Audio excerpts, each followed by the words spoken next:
असर नहीं होने वाला। गोकर्ण जी ने कहा कि भैया आप बिल्कुल निश्चिंत होकर के अपने स्थान पर निवास करो, मैं सुबह होते ही आपकी मुक्ति का कोई दूसरा उपाय खोजूंगा। रात्रि होगी महाराज, और जैसी सुबह हुई तो सबसे प्रथम महाराज गोकर्ण जी ने सूर्यदेव भगवान की आराधना की। उनसे कहा कि आप हमें बतावें धुंधकारी की मुक्ति कैसे होगी। और महाराज रात्रि की पूरी बात बताई। अब तो महाराज गोकर्ण जी ने बड़ी सुंदर महाराज व्यास मंच बनाई सजाई है कथा के लिए। और महाराज जैसे ही कथा होने लगी, चारों भाई सनत कुमार आए और व्यास मंच पर विराजमान हो गए। और जो मंच था महाराज, मंच के सामने ही एक सप्तगांठ वाला हरा बांस लगाया। हरा बांस महाराज 7 गांठ वाला। और उसमें महाराज धुंधकारी की जो प्रेतात्मा थी ना, वह आकर के बैठ गई, विराजमान हो गई। अब महाराज कथा की सुनी तो भगवान के भक्त आए कथा सुनने, और सभी बैठे महाराज आनंद में लीन होकर के महाराज सभी श्रीमद् भागवत कथा का श्रवण पान कर रहे थे। और जैसे महाराज कथा का विराम हुआ तो महाराज सुबास की एक गांठ चटक गई। और ऐसे ही दूसरे दिन कथा हुई। दूसरे दिन कथा हुई महाराज, धुंधकारी ने दूसरे दिन की भी कथा बड़े मन से ध्यान से सुनी। दूसरे दिन की कथा का विराम हुआ तो दूसरी गांठ भी चटक गई।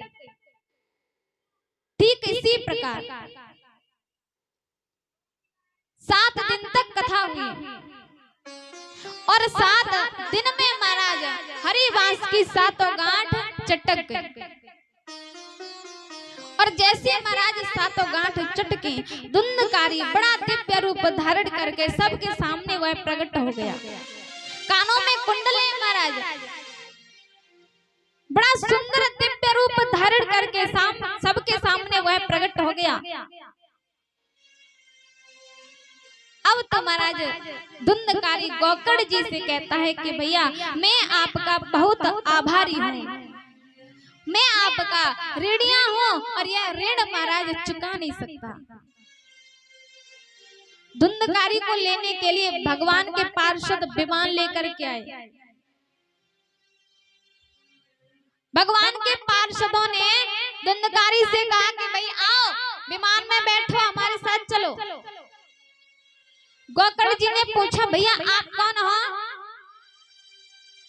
भगवान के पार्षदों ने कहा कि हम परमपिता परमात्मा के पार्षद हैं, धुंधकारी के लिए विमान लेके आए हैं अपने साथ ले जाने के लिए।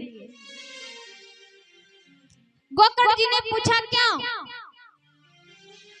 पार्षदों ने कहा धुंधकारी ने मन से ध्यान से कथा सुनी है, इसलिए हम धुंधकारी के लिए विमान लेकर के आए हैं, कथा सुनी है।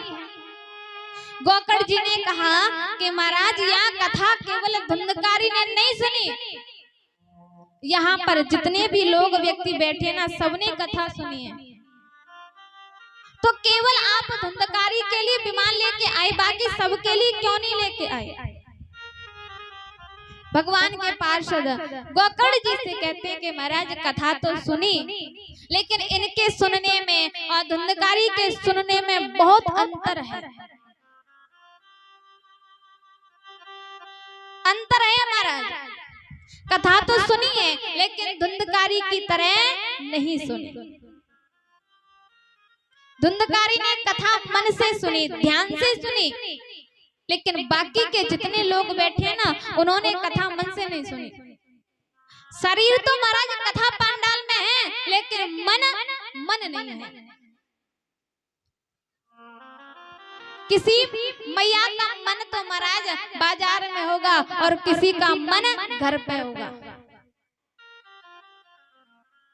मन है महाराज, ये मन तो बड़ा चंचल है, एक जगह टिकता ही नहीं है। कितना भी टेको महाराज, कितना भी बिठाओ बैठेगा नहीं। आप बैठे जाएं और आपका मन महाराज दिल्ली बम्बई जहाँ जाओ वहां पर